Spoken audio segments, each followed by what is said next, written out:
R S S ban ಮಾಡಬೇಕು, R S S ಬಗ್ಗೆ ಅವರು ಎಲ್ಲ ಚಟುವಟಿಕೆ ನಿಲ್ಲಿಸಬೇಕು ಅನ್ನುವಂಥದ್ರ ಬಗ್ಗೆ ಭಾಳಷ್ಟು ಚರ್ಚೆ ಆಗ್ತದೆ. ಮತ್ತು ನೋಡಿ, ಇಷ್ಟೆಲ್ಲ ಚರ್ಚೆ ಮಾಡಿ Priyanka Kharge R S S ban ಮಾಡ್ಬೇಕಂತ ಚಾಲು ಆಯಿತು. ಶಾಲೆ ಕಾಲೇಜು, ಸರ್ಕಾರದ ಶಾಲೆ ಕಾಲೇಜು, ಎಲ್ಲೆಲ್ಲಿ ಸಾರ್ವಜನಿಕ ಭೂಮಿ ಇದೆ ಅಲ್ಲಿ ಆರ್ ಎಸ್ ಎಸ್ನ ಚಟುವಟಿಕೆ ನಿರ್ಬಂಧ ಮಾಡ್ಬೇಕಂತೇಳಿ ದಿನೇಶ್ ಗುಂಡೂರಾವ್ ಹೇಳಿದರು. ಅಷ್ಟೇ ಯಾಕೆ ಚಟುವಟಿಕೆ, ಇಡೀ ಆರ್ ಎಸ್ ಎಸ್ನ ಬ್ಯಾನ್ ಮಾಡ್ಬೇಕನ್ನುವಂಥ ಮಾತನ್ನು ಹೇಳಿದರು. ಈಗ ಎಲ್ಲಿಗೆ ಬಂತದು? ಎಲ್ಲಿಗೆ ಬ್ಯಾನ್ ಮಾಡ್ಲಿಕ್ಕೆ ಆತ ಇವ್ರಿಗೆ? ನಾ ಹಿಂದೆ ಮೊನ್ನೆ ಪತ್ರಿಕಾಗೋಷ್ಠಿಯಲ್ಲಿ ನಾನು ಮೊನ್ನೆ ಹೇಳಿದ್ದೀನಿ, ನಾನು ನಮ್ಮ ಆಫೀಸಿಗೆ ಬಂದಾಗ 3 ಸಲ ಬ್ಯಾನ್ ಮಾಡಿದ್ರು. ಹಿಂದೆ ಮಹಾತ್ಮ ಗಾಂಧಿ ಹತ್ಯೆ ಆದಾಗ ಒಂದು ಸಲ, ಆಮೇಲೆ ಎಮರ್ಜೆನ್ಸಿ ಟೈಮ್ದಾಗ ಒಂದು ಸಲ, ಆಮೇಲೆ ಮುಂದೆ ಬಾಬರಿ ಮಸೀದಿ ಬಿದ್ದಾಗ ಒಂದು ಸಲ, 3 ಸಲ ಮಾಡಿದಾಗ ಮತ್ತೆ ವಾಪಸ್ ಹೋಯ್ತು. ಇವ್ರು ಬ್ಯಾನ್ ಮಾಡ್ಲಿಕ್ಕೆ ಸಾಧ್ಯನೇ ಇಲ್ಲ. ಮತ್ತು ಸಂವಿಧಾನಬದ್ಧವಾಗಿ ಕೆಲಸ ಮಾಡ್ತಕ್ಕಂಥ, ಕಾನೂನು ವ್ಯಾಪ್ತಿಯೊಳಗೆ ಕೆಲಸ ಮಾಡ್ತಕ್ಕಂಥ ಯಾವುದೇ ಸಂಘ ಸಂಸ್ಥೆನ ನೀವು ಬ್ಯಾನ್ ಮಾಡಲಿಕ್ಕೆ ಸಾಧ್ಯನೇ ಇಲ್ಲ. ದೇಶದ ಭದ್ರತೆಗೆ ತೊಂದರೆ ಆಗಿದ್ರೆ, ದೇಶದ್ರೋಹಿ ಕೆಲಸ ಯಾವುದರ ಸಂಘಟನೆ ಮಾಡ್ತಿದ್ರೆ, ಅಥವಾ ಹಿಂಸಾತ್ಮಕ ಚಟುವಟಿಕೆ ತೆಗೆದುಕೊಂಡು, ಈಗ ಉಗ್ರಗಾಮಿಗಳು, ಮಾವೋವಾದಿಗಳು, ನೆಕ್ಸಲೈಟ್ಸ್ ಇದಾರಲ್ಲ, ಅವೆಲ್ಲ ಬ್ಯಾನ್ ಆಗಿದ್ದಾವೆ. ಅವ್ರ ಮೇಲೆ ಎಲ್ಲ ಕ್ರಮ ಕೈಗೊಳ್ತಾ ಇದ್ದಾರೆ. ಮತ್ತು ಈ ರೀತಿ ಯಾವುದೇ ಒಂದು ಸಂಘಟನೆ ಬಗ್ಗೆ ಬ್ಯಾನ್ ಮಾಡುವಂಥ ಅಧಿಕಾರ ಯಾರಿಗಿದೆ? ಕೇಂದ್ರ ಸರ್ಕಾರಕ್ಕೆ. ರಾಜ್ಯ ಸರ್ಕಾರಕ್ಕೆ ಅಧಿಕಾರನೇ ಇಲ್ಲ. ಅದಕ್ಕಾಗಿ ಇಷ್ಟೆಲ್ಲ ಹೋರಾಟ ಹಾರಾಟ ಇವೆಲ್ಲ ಮಾಡಕತ್ತಲ್ಲ ಪ್ರಿಯಾಂಕಾ ಖರ್ಗೆ, ದಿನೇಶ್ ಗುಂಡೂರಾವ್, ಸಿದ್ದರಾಮಯ್ಯ, ಹರಿಪ್ರಸಾದ್. ಬ್ಯಾನ್ ಮಾಡಕ್ಕೆ ಆಯ್ತಲ್ರಿಪ್ಪ, ಇಷ್ಟು ಬರೀ ಚರ್ಚೆ ಮಾಡೋದಾಯ್ತು ನಿಮ್ಮದು. ನಿನ್ನೆ ಮೊನ್ನೆ ರೆಫರ್ ಮಾಡಿದ್ರಿ ಏನಂದ್ರೆ, ಇಲ್ಲ ಬಿ ಜೆ ಪಿ ಸರ್ಕಾರ ಇದ್ದಾಗ, ಬಿ ಜೆ ಪಿ ಮುಖ್ಯಮಂತ್ರಿ ಇದ್ದಾಗನೇ ಅವತ್ತೇ ಎಲ್ಲ ಸಂಘ ಸಂಸ್ಥೆಗಳಿಗೂ ಈ ಒಂದು ಶೈಕ್ಷಣಿಕ ರಂಗದಲ್ಲಿ ಅಲ್ಲಿ ಸರ್ಕಾರಿ ಜಾಗದಲ್ಲಿ ಯಾವುದೇ ಚಟುವಟಿಕೆ ಮಾಡಬಾರ್ದು. ಅದನ್ನು ಯಾರಾದರೂ ನೋಡಿದಾರನು? ಸಿದ್ದರಾಮಯ್ಯ ಬಹುಶಃ ಅದನ್ನು ಸರಿಯಾಗಿ ನೋಡಿಲ್ಲ ಅಂತ ನಂಗೆ ಅನಿಸ್ತದೆ. ಹಿಂದೆ 2013 7/2/2013 ಅಲ್ಲಿ ಒಂದು ಎಜುಕೇಷನ್ ಡಿಪಾರ್ಟ್ಮೆಂಟ್, ಶಿಕ್ಷಣ ಇಲಾಖೆಯವರು, ಅದು ಕಾಪಿ ನಿಮ್ಗೆ ಕೊಡ್ತೀನಿ, ಶಿಕ್ಷಣ ಇಲಾಖೆಯವರು ಆ ಒಂದು ಏನೊಂದು ಸರ್ಕ್ಯುಲರ್ ಹೊರಡಿಸಿದ್ರು. ಅದರಲ್ಲಿ ಏನು ಹೇಳ್ತಾರೆ, ಮೇಲ್ಕಂಡ ವಿಷಯಕ್ಕೆ ಸಂಬಂಧಿಸಿದಂತೆ ಉಪನಿರ್ದೇಶಕರು ಬೆಂಗಳೂರು ದಕ್ಷಿಣ ಜಿಲ್ಲೆ ಇವರು ಖಾಸಗಿ ಸಂಸ್ಥೆಗಳ ಮನವಿ ಮೇರೆಗೆ ಖಾಸಗಿ ಕಾರ್ಯಕ್ರಮಕ್ಕೆ ಸರ್ಕಾರಿ ಪ್ರೌಢಶಾಲೆ ಕೋಟೆ, ಚಾಮರಾಜಪೇಟೆ, ಬೆಂಗಳೂರು ಈ ಶಾಲೆಯ ಮೈದಾನದಲ್ಲಿ ನಡೆಸುವ ಬಗ್ಗೆ ಅನುಮತಿ ಕೇಳಿದರು. ಯಾವುದೋ ಒಂದು ಸ್ಪೆಸಿಫಿಕ್ ಯಾವುದೋ ಸಂಸ್ಥೆಯ ಅರ್ಜಿ ಕೊಟ್ಟಿದ್ರು. ಅದನ್ನು ಎಜುಕೇಷನ್ ಡಿಪಾರ್ಟ್ಮೆಂಟ್ ರೆಫರ್ ಮಾಡಿದ್ರು. ಅವರು ಯಾರೋ ಆ ಪ್ರಿನ್ಸಿಪಾಲು ಅಲ್ಲಿಯವರು ಸ್ಥಳೀಯವಾಗಿ ಮಾಡಿದ್ದಕ್ಕೆ ಈ ಕುರಿತು ಪರಿಶೀಲಿಸಲಾಗಿ ಶಾಲಾ ಆವರಣವು ಶಾಲೆಯಲ್ಲಿ ಮಕ್ಕಳಿಗೆ ದೈನಂದಿನ ಪಾಠ ಪ್ರವಚನಗಳೊಂದಿಗೆ ಪಠ್ಯೇತರ ಚಟುವಟಿಕೆಗಳು ಮತ್ತು ಆಟೋಟ ಕಾರ್ಯಕ್ರಮಗಳು, ಶಾರೀರಿಕ ಶಿಕ್ಷಣ ಹಾಗೂ ವ್ಯಾಯಾಮ ಮತ್ತಿತರ ಶೈಕ್ಷಣಿಕ ಚಟುವಟಿಕೆ ಮಾತ್ರ ಸದ್ವಿನಿಯೋಗ ಆಗಿರಬೇಕು.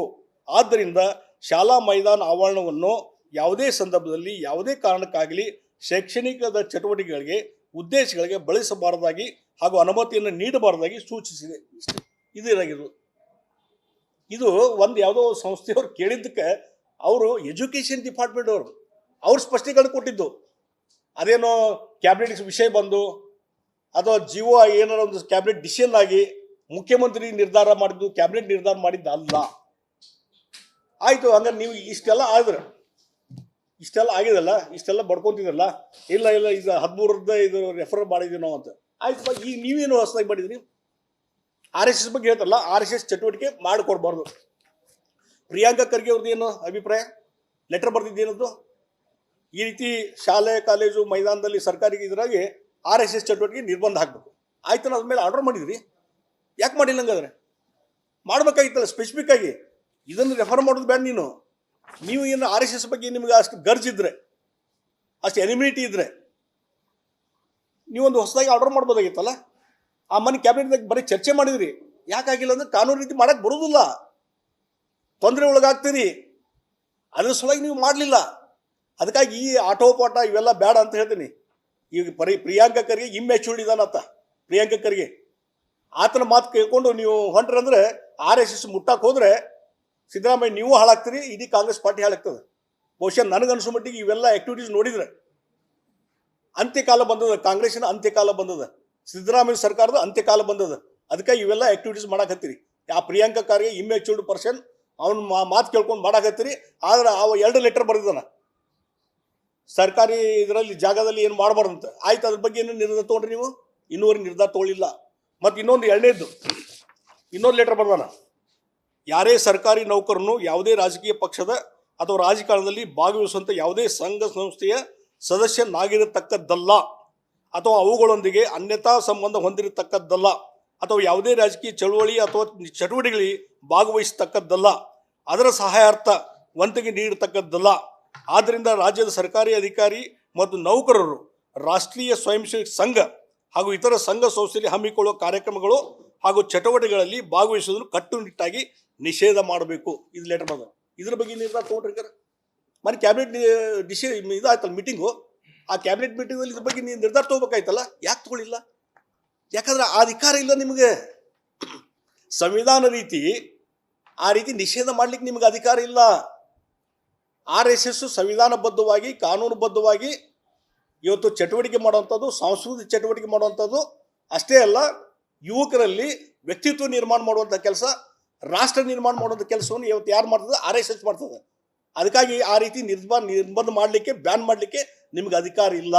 ಮತ್ತು ಅದಕ್ಕೆ ಪೂರಕವಾಗಿ ಆಯ್ತು. ಇಷ್ಟೆಲ್ಲ ಆದಮೇಲೆ ನಾವು ಒಂದು ಆಗಲೇ ಹೇಳಿದೆ, ಏನಂತ ಹೇಳಿದೆ, ಇವತ್ತು ಏನಾದರೂ ಯಾವುದೇ ಸಂಘ ಸಂಸ್ಥೆನ ನಿರ್ಬಂಧ ಮಾಡುವಂಥ ಅಧಿಕಾರ ಯಾರಿಗಿರಬೇಕು? ಕೇಂದ್ರ ಸರ್ಕಾರ. ಕೇಂದ್ರ ಸರ್ಕಾರ ಏನು ಹೇಳ್ತದೆ? ಕೇಂದ್ರ ಸರ್ಕಾರ 1966 ಕಾಂಗ್ರೆಸ್ ಸರ್ಕಾರ, ನ್ಯಾಚುರಲಿ ಕಾಂಗ್ರೆಸ್ ಸರ್ಕಾರ ಇತ್ತು. ಅವರು ಏನು ಮಾಡಿದರು,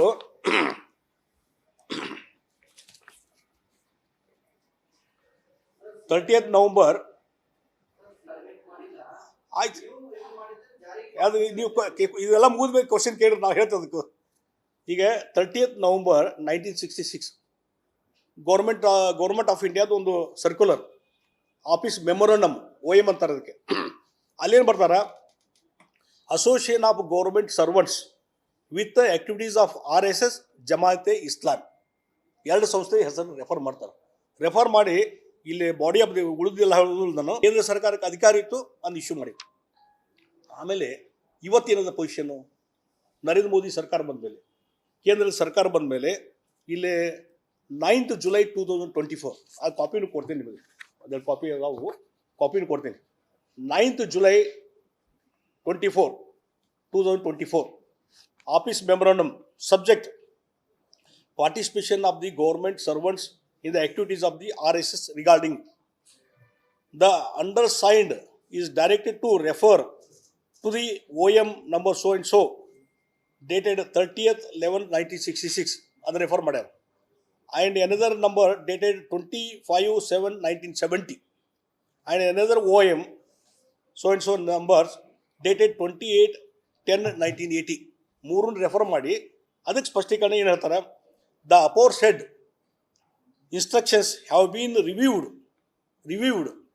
and it has been decided to remove the mention of the Rashtriya Swayam Sevak Sangh from the impugned OMs dated 30/11/66 and 25/7/70 and 28/10/1980. This issues with the approval competent authority. RSS ಹೆಸರು ಇದನ್ನು ತೆಗೆದುಬಿಟ್ಟು RSS Jamaat Ismail. ಈಗ restriction ಇರೋದು ಅಲ್ಲಿ ಯಾರು ban ಇರೋದು ಇದ್ರ ಮೇಲೆ ಅಷ್ಟೇ, ಇಸ್ಮಾಯಿಲ್ ಇದ್ರ ಜಮಾತ್ ಇಸ್ಮಾಯಿಲ್ ಮಾತ್ರ ಮುಂದುವರೆದು. ಇಷ್ಟು ಇದು ಕೇಂದ್ರ ಸರ್ಕಾರ ಈ ನಿರ್ಧಾರ ಕೈಗೊಂಡ ಮೇಲೆ, RSS ಮೇಲೆ ನಿರ್ಬಂಧ ತೆಗೆದು ಹಾಕಿದ ಮೇಲೆ ಇವತ್ತು ಸರ್ಕಾರಿ ನೌಕರದಾರ ಇರ್ಬೋದು, ಯಾರೇ ಇರ್ಬೋದು, ಆಫೀಸರ್ ಇರ್ಬೋದು, RSS ಚಟುವಟಿಕೆಯಲ್ಲಿ ಭಾಗವಹಿಸಲಿಕ್ಕೆ ಯಾವುದೇ ರೀತಿ ರಿಸ್ಟ್ರಿಕ್ಷನ್ ಇಲ್ಲ. ಇದು ಕ್ಲಿಯರ್ ಕಟ್ ಇದೆ ಕೇಂದ್ರ ಸರ್ಕಾರದ ಈ ಒಂದು 20 ಇದನ್ನು ಓದಿಲ್ಲ ಕಾಣಿಸ್ತದೆ. ಸಿದ್ದರಾಮಯ್ಯ ಓದಿಲ್ಲ, HK ಪಾಟೀಲ್ ನೋಡಿಲ್ಲ, ಪ್ರಿಯಾಂಕ ಖರ್ಗೆ ಅಂತ ನೋಡೇ ಇಲ್ಲ. ಇಲ್ಲಿ ಈ ಲೆಟರ್ ಬರೀಲಿಕ್ಕೆ ಸಾಧ್ಯನೇ ಇರಲಿಲ್ಲ ಪ್ರಿಯಾಂಕ ಖರ್ಗೆ. ಅದಕ್ಕೆ ಇಮ್ಮೆಚೂರ್ಡ್ ಅಂತ ಹೇಳೋದು ಪ್ರಿಯಾಂಕ ಖರ್ಗೆ. ಇವೆಲ್ಲ ಅರ್ಥ ಮಾಡ್ಕೋ, ಸ್ವಲ್ಪ ಲೀಗಲ್ ಬ್ಯಾಕ್ಗ್ರೌಂಡ್ ತಿಳ್ಕೋಬೇಕು. ಅದು ಬಿಟ್ಟು ಇದು ಮಾಡಿದ್ರಿಂದ ಇವತ್ತು ಯಾವುದೇ ರಿಸ್ಟ್ರಿಕ್ಷನ್ ಇಲ್ಲ. ಹೀಗಾಗಿ ಈ ರೀತಿ ವಿನಾಕಾರಣ ಮತ್ತು ಇದ್ರ ಪ್ರಕಾರ ನೋಡಿ, ಕೇಂದ್ರ ಸರ್ಕಾರದ ರಿಸ್ಟ್ರಿಕ್ಷನ್ ಯಾವುದೂ ಇಲ್ದಾಗ, ಯಾವುದೇ ಸಂಸ್ಥೆ ಮೇಲೆ ಬ್ಯಾನ್ ಇಲ್ದಾಗ, ಈಗ ಮೊನ್ನೆ ಲಿಂಗ್ಸೂರ್ದಾಗ ಒಬ್ಬ PDO ಸಸ್ಪೆಂಡ್ ಮಾಡಿದ್ರು. ಆ ಗಣವೇಶದೊಳಗೆ ಇದಕ್ಕೆ ಹೋಗ್ಯಾರ, ರೂಟ್ ಮಾರ್ಚ್ ಹೋಗ್ಯಾರ ಅಂಥೇಳಿ. ಇದು ಕಾನೂನು ಬಾಹಿರ. ಇದು ಈ ಕೇಂದ್ರ ಸರ್ಕಾರದ ಈ ಸರ್ಕ್ಯುಲರ್ ಲೇಟೆಸ್ಟ್ ಇದ್ರ ಪ್ರಕಾರ PDO ಸಸ್ಪೆಂಡ್ ಮಾಡಿದ್ದು ಕಾನೂನು ಬಾಹಿರ, ಸಂವಿಧಾನ ಬಾಹಿರ. ಅದಕ್ಕೆ ನಾನು ಸಿದ್ದರಾಮಯ್ಯನವರಿಗೆ ಒತ್ತಾಯ ಮಾಡ್ತೀನಿ, ತಕ್ಷಣ ಆ PDO ನೀವು ಸಸ್ಪೆಂಡ್ ಮಾಡಿರಲ್ಲ, ಯಾರ್ದೋ ಮಾತು ಕೇಳ್ಕೊಂಡು ತಕ್ಷಣ ಅದನ್ನು ರಿವೋಕ್ ಮಾಡಿರಿ ಮತ್ತು ಇಡೀ ನಾಡಿನ ಜನತೆಗೆ RSSಗೆ ನೀವು ಕ್ಷಮಾಪಣೆ ಕೇಳಬೇಕಂತ ಒತ್ತಾಯವನ್ನು ನಾನು ಮಾಡ್ತೀನಿ ಸಿದ್ದರಾಮಯ್ಯ. ಇಲ್ದಿದ್ರೆ ಇದು ಸಂವಿಧಾನ ಬಾಹಿರವಾದಂಥ ಕೆಲಸ ನೀವು ಮಾಡಾಕತ್ತೀರಿ ಅಂತೇಳಿ ನಾನು ಇವತ್ತು ಆಪಾದನೆ ಮಾಡಬೇಕಾಗ್ತದೆ. ತಕ್ಷಣ ಇದ್ರ ಬಗ್ಗೆ ಕ್ರಮ ಕೈಗೊಳ್ಬೇಕು ಅನ್ನುವಂಥ ವಿಚಾರವನ್ನು ಈ ಸಂದರ್ಭದಲ್ಲಿ ಹೇಳ್ತೀನಿ. ಹೀಗಾಗಿ ಇವತ್ತೇನಾಗಿದೆ, ತಗಲಕ್ ಸರ್ಕಾರ, ಸರ್ವಾಧಿಕಾರಿ ಸರ್ಕಾರ, ಬಹುಶಃ ನನಗನ್ಸಾಗತೈತಿ ಎಲ್ಲೋ ಒಂದು ಕರ್ನಾಟಕದಲ್ಲಿ ಕೈಯಾಗಿ ಏನೂ ಅಧಿಕಾರ ಇಲ್ದಿದ್ರು ಸದ್ಯಕ್ಕೆ ಒಂದು ತುರ್ತು ಪರಿಸ್ಥಿತಿ ಹೇರುವಂಥ ಕೆಲಸ ನಡೀತದೆ ರಾಜ್ಯದಲ್ಲಿ. ಆ ರೀತಿ ಸಿದ್ದರಾಮಯ್ಯನವರು ಬಹುಶಃ ಯಾರು ಅಡ್ವೈಸ್ ಮಾಡ್ತಾರೋ ಏನು ಗೊತ್ತಿಲ್ಲ ಸಿದ್ದರಾಮಯ್ಯನವ್ರಿಗೆ. ಇವೆಲ್ಲ ಕಾನೂನು ಕಟ್ಟಲೆ ನೋಡ್ತಾರಿಲ್ಲೋ, ಅದಕ್ಕೆ ಅವ್ರಿಗೂ ಇದು ಯಾವುದನ್ನು ಸಹಿತಕ್ಕೆ ಇನ್ನೂ RSS ಬ್ಯಾನನ್ನು ಸ್ಪಷ್ಟವಾಗಿ ಯಾವುದೇ ಒಂದು ಆರ್ಡರ್ ಮಾಡ್ಲಿಕ್ಕೆ ತಯಾರಿಲ್ಲ. ಯಾಕಂದ್ರೆ ಹೆದರಿಕೆ ಇದೆ ಅವ್ರಿಗೆ, ಏನೋ ಮಾಡಿದ್ರು ಕೋರ್ಟಿಗೆ ಹೋಗಿ ರದ್ದಾಗ್ತದೆ. ಈ ಹೆದರಿಕೆಯಿಂದಲೇ ಅವ್ರು ಮಾಡಿಲ್ಲ ಅನ್ನುವಂಥದ್ದನ್ನು ಈ ಸಂದರ್ಭದಿಂದ ಹೇಳ್ತೀನಿ. ಕೆಲಸ ಮಾಡಾಕಿದ್ದಾರೆ ಸಿದ್ದರಾಮಯ್ಯನವರು, ಖರ್ಗೆ ಎಲ್ಲರೂ ಪ್ರೋತ್ಸಾಹ ಕೊಡುವಂಥ ಕೆಲಸ ಮಾಡಾಕಿದ್ದಾರೆ ಇದ್ರ ಮುಖಾಂತರ. ಅದಕ್ಕಾಗಿ ಇದರಿಂದ ಇನ್ನೂ ಹೆಚ್ಚು ಜನ, ಈಗ ಯಾರು RSS ಬಗ್ಗೆ ಇನ್ನೂ ಗುರ್ತಿಲ್ಲಲ್ಲ ಅವರು ಬಂದು ಕೆಳಗೆ ನನಗೆ ಎಷ್ಟು ಜನ ಫೋನ್ ಮಾಡಿದ್ರು, ಸ್ವಲ್ಪ RSS ವಿಚಾರಧಾರೆ ಮತ್ತೊಂದಿದ್ರೆ ಸ್ವಲ್ಪ ಆ ಬುಕ್ಸ್ ಕಳಿಸ್ಕೊಡ್ರಿ ನಮಗೆ, ನಾವು RSS ಬಗ್ಗೆ ಸ್ಟಡಿ ಮಾಡಬೇಕು, ನಾವು RSS ಜಾಯ್ನ್ ಆಗಬೇಕು ಅಂತ ಇನ್ನೂ ಜನರಲ್ಲಿ ಕುತೂಹಲ ಜಾಸ್ತಿ ಆಗಿದೆ RSS ಬಗ್ಗೆ.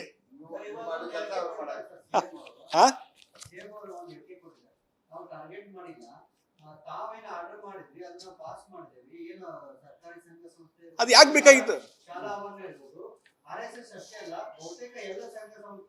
ಇದು ಯಾಕೆ ಬೇಕಾಗಿತ್ತು ರೀ? ಯಾಕೆ ಆ ಸ್ಪಷ್ಟೀಕರಣ ಕೊಡೋದು ಬೇಕಾಗಿತ್ತು ಸಿದ್ದರಾಮಯ್ಯನವ್ರೆ? ನಾವು ಒಂದೇ ಕೇಳ್ತೀವಿ ಸಿದ್ದರಾಮಯ್ಯವ್ರಿಗೆ, ಆ 2013 ಬಿಟ್ಟು ಬಿಡ್ರಿ ಹೋಗ್ಲಿ, ಅದ್ರ ಪ್ರಕಾರ ನಡ್ಕೊಂತಿದ್ದು ಅದನ್ನ ಪ್ರಕಾರ ನಡ್ಕೊಂತಿದ್ದು. ಅದು ಯಾಕೆ ಬಂತು ಈಗ? ಅದ 2013 ಪ್ರಿಯಾಂಕಾ ಖರ್ಗೆ ಮೊದಲೊಂದು ಲೆಟರ್ ಬರೆದ್ರು, 2ನೇ ಲೆಟರ್ ಬರೆದ್ರು, ಅದಕ್ಕೆ ಏನು ಆ್ಯಕ್ಷನ್ ತೊಗೊಳ್ರಿ ಹೇಳ್ರಿ. ಪ್ರಿಯಾಂಕಾ ಖರ್ಗೆ ಅವ್ರು ಏನು ಲೆಟರ್ ಬರ್ದಲ್ಲ ಅದಕ್ಕೇನು ಉತ್ತರ ನಿಮ್ಮದು? ಯಾಕೆ ಒಂದು ಲಿಖಿತವಾಗಿ ನಾ ಹೇಳ್ದಿಲ್ಲ, ಅದಕ್ಕೆ ನಾ ಹೇಳಿದಿಲ್ಲ, ಇದೊಂದು ಭಾಳ ಒಂದು ರೀತಿ ಅಶಾಂತದ ವಾತಾವರಣ ನಿರ್ಮಾಣ ಮಾಡಾಕತ್ತಾರ. ಏನು ಅಶಾಂತದ ವಾತಾವರಣ ಸಮಾಜದಲ್ಲಿ, ಸಂಘರ್ಷದ ವಾತಾವರಣ ಮಾಡಕ್ಕೆ ಚಾಲು ಮಾಡಿದ್ದಾರೆ. ಈಗ ಹುಬ್ಬಳ್ಳಿ RSS ಕಚೇರಿ ಹೋಗಿ ಮುತ್ತಿಗೆ ಹಾಕೋದು, ನೀವು ಕಾನೂನು ರೀತಿ ಏನಿದೆ ಮಾಡ್ರಿ. ನೋಡ್ರಿ, ಎಲ್ಲರಿಗೆ ಯಾವುದೋ ಒಂದು ಸಂಘಟನೆಗೆ ತಮ್ಮ ವಿಚಾರಗಳು ಹೇಳುವಂಥ ಕೆಲಸ. ಇವತ್ತು ಅಲ್ಲಿ ಧರ್ಮಸ್ಥಳದ ಹೆಗಡೆ ಅಲ್ಲ, ನಾ ಹೇಳ್ತೀನಿ, ಅದಕ್ಕೆ ನಾ ಹೇಳಿದಿಲ್ಲ, ತುರ್ತು ಪರಿಸ್ಥಿತಿ ಚಾಲು ಆಗಿದೆ. ಇಲ್ಲಿ ಕನ್ನೇರಿ ಸ್ವಾಮಿಯವ್ರು ಏನು ಅಪರಾಧ ಮಾಡ್ಯಾರ? ಅಲ್ಲಿ ತಿಮ್ರೋಳಿ ಇದ್ರ ಬಗ್ಗೆ ಧರ್ಮಸ್ಥಳ ಹೆಗಡೆ ಅವ್ರ ಬಗ್ಗೆ ಇಷ್ಟು ಅಪಪ್ರಚಾರ ಮಾಡಿದ್ರು.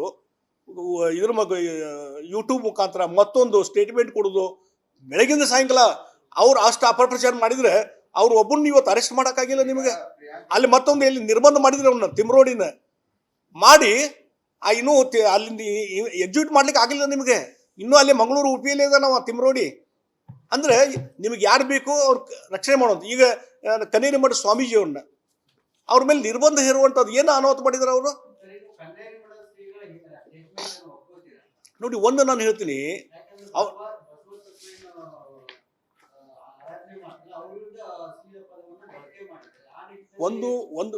ಒಂದು ವಿಚಾರ ನಾನು ಹೇಳ್ತೀನಿ. ಈಗ ಕೆಲವೊಂದು ಮಾತಾಡುವಂಥ ಸಂದರ್ಭದಲ್ಲಿ, ಅದರಲ್ಲಿ ನಮ್ಗೆ ಉತ್ತರ ಕರ್ನಾಟಕದಲ್ಲಿ ಮಾತಾಡುವಂಥ ಸಂದರ್ಭದಲ್ಲಿ ಕೆಲವೊಂದು ಪದಗಳಿದಾವಲ್ಲ, ಅದು ಸಹಜವಾಗಿ ಮಾತಾಡ್ತಾರ. ಅಲ್ಲ, ಕರೆಕ್ಟು. ನೋಡಿ, ನಾನು ಕನ್ನೇರಿ ಮಠ ಸ್ವಾಮೀಜಿಯವರು ಅಲ್ಲ ನಾವು ಒಂದು ಹೇಳ್ತೀನಿ, ಹಿಂದೆ ಹಲವಾರು ಅವ್ರ ಕಾರ್ಯಕ್ರಮಕ್ಕೆ ಹೋಗಿದ್ದೇನೆ. ಅವರು ಮಾತಾಡುವಂಥದ್ದು ಭಾಷೆನೇ ಆ ರೀತಿ ಇದೆ. ಹೀಗಾಗಿ ನಾನು ಹೇಳ್ತೀನಿ, ಒಂದು ಬೇಸಿಕ್ ಮೂಲ ಉದ್ದೇಶ ಏನಿದಲ್ಲ, ಒಂದು ಇಂಟೆನ್ಷನ್, ಅದನ್ನ ನಾವು ಅರ್ಥ ಮಾಡ್ಕೋಬೇಕಾಗಿದೆ. ಈಗ ಆಯ್ತ್ರಪ್ಪ, ನೀವು ಅವ್ರೇನೋ ತಪ್ಪು ಮಾತಾಡ್ರ ಅಂತ ತಿಳ್ಕೊರಿ, you have to take action. ಅವ್ರು ಯಾರಿಗೆ ಬೇಜಾರಾಗಿತ್ತಲ್ಲ ಅವ್ರ ಮೇಲೆ ಡಿಫಾಮೇಷನ್ ಕೇಸ್ ಆಗಲಿ ಅಥವಾ ಮಾನನಷ್ಟ ಮೊಕದ್ದಮೆ ಹೋಗಲಿ, ಅದು ಮಾಡ್ರಿ. ಅದು ಬಿಟ್ಟು ನೀವು ಆ ಜಿಲ್ಲೆಗೆ ಬರಬಾರ್ದು ಅಂತಂದ್ರೆ ಇದೇನಿದು ತಗಲಕ್ ಸರ್ಕಾರ? ಇದು ಬಾಗಲಕೋಟೆಗೆ ಬರಬಾರ್ದು. ನೀವು ಬಾಗಲಕೋಟೆಗೆ ಅದಾರ ಅಲ್ಲಿ ಒಂದೊಂದು ಕಡೆ, ಅಲ್ಲಿಂದ ಹೊರಗೆ ಹೋಗ್ರಿ ಅಂತಂತಾರ. ಅವ್ರು ಹೇಳಿದ ಜೈಲಿಗೆ ಹೋಗ್ತೀನಿ ಅಂತ ಹೇಳಿದ್ರು ಅವರು.